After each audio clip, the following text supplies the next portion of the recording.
기운 성가대의 감사 찬송에 우리 하나님 영광 받으신 줄 믿습니다. 추수감사절은 하나님께 드리는 감사 중에 가장 중요하고 큰 감사절이라 할 수 있겠습니다. 하나님께서는 이스라엘 백성들에게 여호와께서 택하신 곳에선 7일 동안 여호와 앞에서 절기를 지키고 내 하나님 여호와께서 내 모든 물산과 내 손을 댄 모든 일에 복을 주실 것을 인하여 너로 온전히 즐거워할지라고 신명기 16장 15절에 말씀하고 있습니다. 출애굽기 23장 16절에는 네가 수고하여 이룬 것을 연중의 밭에서부터 거두어 저장함이라. 그 말씀 하셨기 때문에 하나님께서 온전히 감사하는 마음, 올바른 감사가 되기를 바랍니다. 그러므로 첫째, 우리는 기쁨으로 드리는 감사 예배가 되어야 되겠습니다. 주께서 항상 기뻐하라. 내가 다시 말하노니 기뻐하라. 항상 기뻐하라는 것은 우리의 예물이 되어야 합니다. 고린도후서 9장 7절에는 각각 그 마음에 정한 것으로 할 것이요 인색함으로는 억지로 하지 말지니 하나님은 즐기는 자를 사랑한다고 했습니다. 즐기는 자라고 하는 것은 하나님의 축복을 받는 자라 하는 의미가 되겠습니다. 오병이의 기적이 어떻게 일어났습니까? 어린아이 하나에 사랑스러운 이 기쁨으로 드리는 떡 5개, 물고기 2마리가 우리 예수님의 마음을 감동시켜서 그것이 축복으로 이루어지니까 세상에 떡 5개, 물고기 2마리가 5,000명을 먹이고 남는 그런 역사가 일어나게 됐다는 것입니다. 거기에는 어린아이의 즐겁게 주님 앞에 내는 그런 감사가 이어졌기 때문에 그렇다는 겁니다. 강원도에 농부한 사람이 무농사가 얼마나 잘 됐는지, 이것은 도지사님의 은혜도 아니고 지사님의 은혜도 아니고 이거는 틀림없이 임금님의 은혜다. 그래가지고 그 밭에서 잘 뽑힌 무 1지개를 지어가지고 궁궐에 가서 임금님에게 드리고 왔습니다. 임금님이 감동을 했어요. 강원도 그 시골에서 무농사 된 것이 그게 내 뜻이라니 감사하다. 그에게 무슨 상을 하나 내려줘라. 그랬더니 대신들이 저 사람은 농부니까 송아지 1마리면 좋겠습니다. 그렇게 하라. 그래가지고 송아지 1마리를 상으로 임금님이 감사함으로 줬어요. 이 소식이 동네에 퍼졌네. 아무개가 무 1지개를 갖다가 왕한테 들었더니 왕이 황소 1마리를 선물 줬다. 자, 그렇다면 내가 황소 1마리를 갖다 드리면 얼마나 더 큰 걸 주겠냐. 그러고 이 욕심쟁이 자기는 잘 생긴 송아지 1마리를 끌고 가서 임금님 은혜로 제가 잘 돼가지고 이렇게 송아지가 1마리 나왔습니다. 임금님 축하받으세요. 그래서 임금님이 기뻐서 그걸 받고 대신들한테 얘기합니다. 예, 저 강원도에서 송아지 한 마리를 끌고 와서 바쳤으니 무엇으로 보답하는 게 좋겠냐? 그러더니 대신들이 일전에 그 농부가 무 한 다발을 가져왔으니까 그 무 한 다발을 줘서 보내면 되겠습니다. 그래가지고 송아지 한 마리 바치고 무 한 다발 상을 받아갖고 와서 아주 괘씸하게 생각했어요. 왜 누구는 그 흔한 무를 안 지게 줬다고 해서 송아지를 주고 자기는 송아지까지 바쳤는데 세상에 무를 한 다발 줬다고. 그럼 사랑하는 여러분, 우리가 감사 생활하는 것도 적당한 때를 보고 적당한 방법을 취해야 돼야 되겠습니다. 한 사람이 무 바친 것을 감사해서 임금님이 감동을 받다고 한다면 그 다음에 송아지 한 마리 난 거 가지고 그렇게 감동을 받을 리가 없습니다. 그러므로 우리가 하나님 앞에 감사를 드릴 때에 기쁨으로 감사를 드려야 될 줄 믿습니다. 두 번째, 풍성한 감사를 드리는 것이 옳습니다. 너희 관용을 모든 사람에게 알게 하라. 주께서 가까우시니라. 관용이라는 것은 넓은 마음, 너그러운 마음, 공립할 수 없는 이상으로 더 좋은 것으로 베푸는 것을 의미합니다. 우리가 요한복음에 보면 간음령에 잡힌 여인이 그 많은 폭도들에게 이끌려서 죽을 수밖에 없는 그런 환경에 우리 주님 앞에 끌고 왔어요. 저 주님의 사랑이 들었더니 죽게 하느냐 또는 죽을 여인을 살리느냐, 둘 중에 하나라도 걸리거든요. 그때 예수님께서 그 많은 무리들에게 너희 중에 죄 없는 자가 돌로 쳐라. 그들의 마음이 회개가 되고 찔림이 돼서 다 자기가 먼저 돌에 맞을 죄인이라는 사실을 깨닫게 되고 물러가게 됐습니다. 그때 여인이 혼자 서 있을 때 너를 대적하는 자가 없더냐? 예, 없습니다. 나도 너를 정죄하지 않으니 다시는 죄를 범치 말라. 이것은 바로 죽을 수밖에 없는 사람을 주님의 관용으로 넓은 뜻으로 살려준 것을 말하고 있습니다.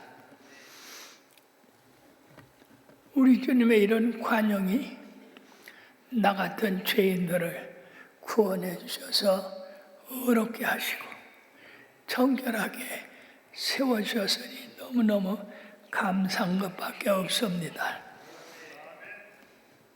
고린도후서 8장 1절에서 3절에 보면 마게도냐 교회가 큰 환난을 맞은 가운데 신기하게 이들은 그런 가운데서 넘치는 기쁨과 극한 가난이 저희로 풍성한 연보를 넘치게 했다고 했습니다. 참 놀라운 일입니다. 가난해서 궁핍하고 시험에 들 수밖에 없는 그런 교회들이 예루살렘 교회가 어려움을 당하니까 그만 자기들이 먹을 것, 입을 것, 쓸 것도 생각하지 아니하고 예루살렘 교회의 가난한 성도들을 위해서 그들은 연보를 넘치도록 했다는 것입니다. 참으로 하나님께 감사하는 이 풍성한 감사로 인해서 마게도냐 교회가 크게 칭찬을 받았는데, 우리 마게도냐 교회가 아니고 그 세르비아 가까운 교회에 가서 부흥회를 했습니다. 그때 마게도냐 교회에서도 우리들도 와서 성회를 해달라고 그랬어요. 근데 놀라운 것은 이 마게도냐 교회가 개척되는 상당히 크게 같은 예루살렘 교회를 돕기 위해서 헌신했다고 하는 것을 기억하게 되어서, 자, 그 후에 하나님이 마게도냐 교회를 크게 부흥하여 잘 살게 하셨겠구나 했는데 깜짝 놀랐어요. 마게도냐 교회가 지금 상당히 어려운 가운데 있다는 것입니다. 그동안에 2000년이 흐른 동안에 전쟁의 피해가 너무나 많았기 때문에 그랬습니다. 그러므로 이 마게도냐 교회가 예루살렘 교회를 위해서 헌금하는 것은 참으로 하늘이 기억해야 할 좋은 일이라 생각합니다. 바울 사도는 지금 로마의 감옥에 갇혀서 춥고 배고프고 자유가 그립고 성도가 그립고, 그럼에도 불구하고 감사하라, 내가 다시 말하노니 감사하라 라고 그렇게 계속해서 말씀하고 계십니다. 그러므로 감사는 우리들이 쓸 것, 입을 것, 먹을 것이 풍성하고 넘쳐서 감사하는 것이 아니라 우리가 범사에 하나님 앞에 감사를 해야 된다는 것입니다. 현대 추수감사절이 지키게 된 그 윤회가 어떻게 되느냐 하면요, 1620년, 지금으로부터 약 400여 년 전에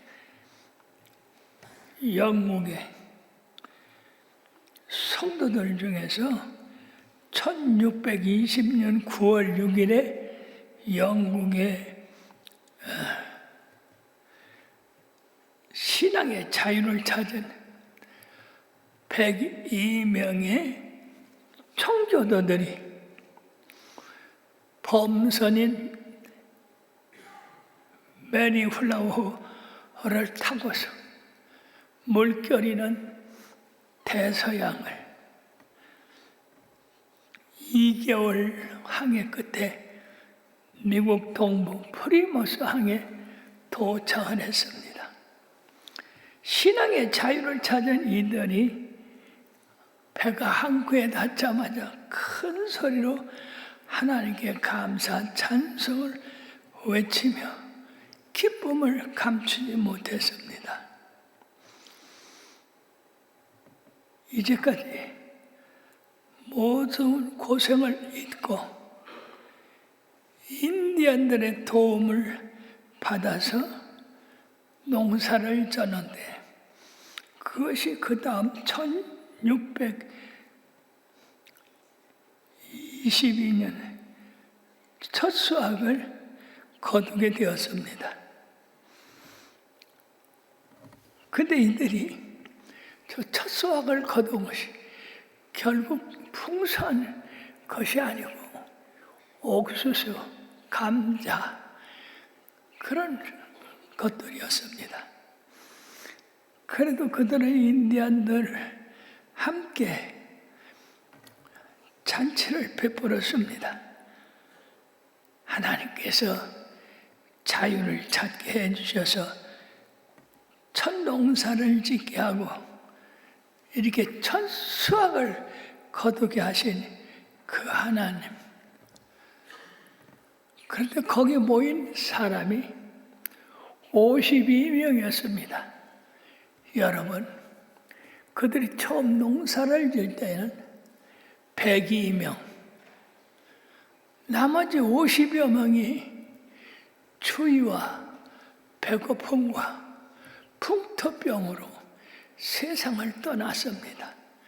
그럼에도 불구하고 52명, 반밖에 안 되는 이 사람들이 모여서 하나님 앞에 감사하고 인디안들에게 감사하고 그리고 감사제를 하나님 앞에 드릴 수 있었던 것입니다.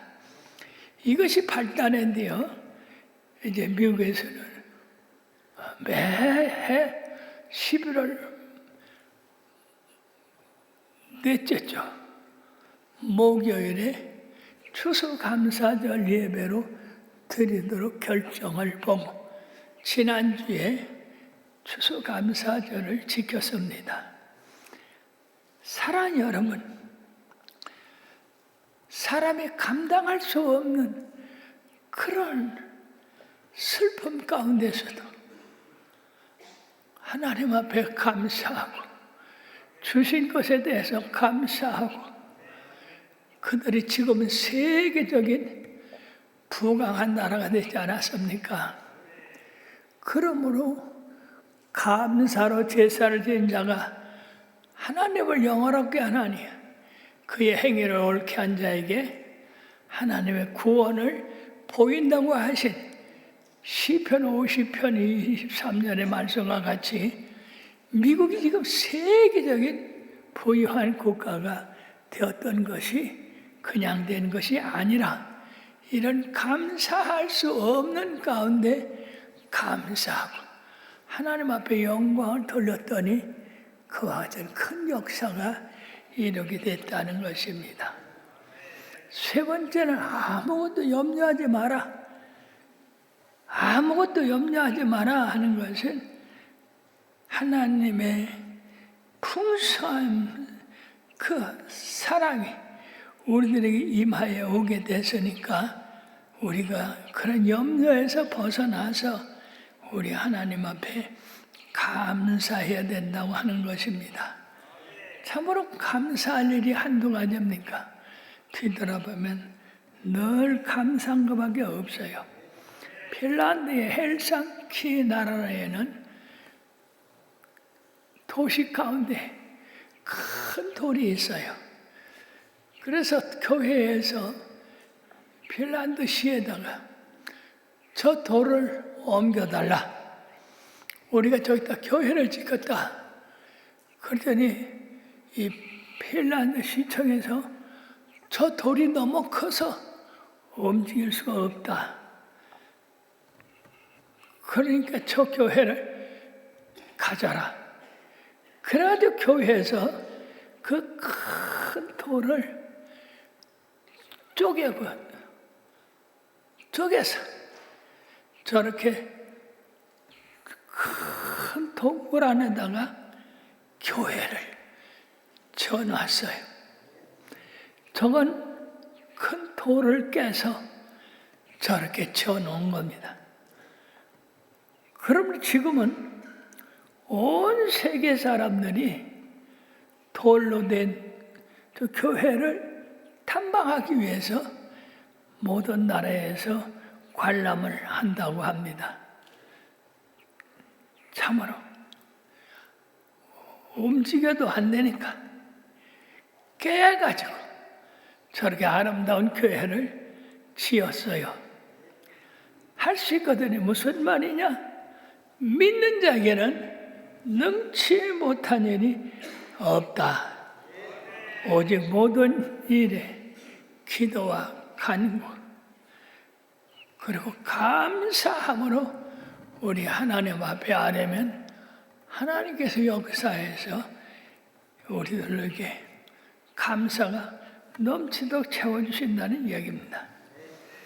끝으로 우리들이 하나님 앞에 감사를 드리면 하나님의 평강이 우리 속에 넘치게 된다는 얘기입니다.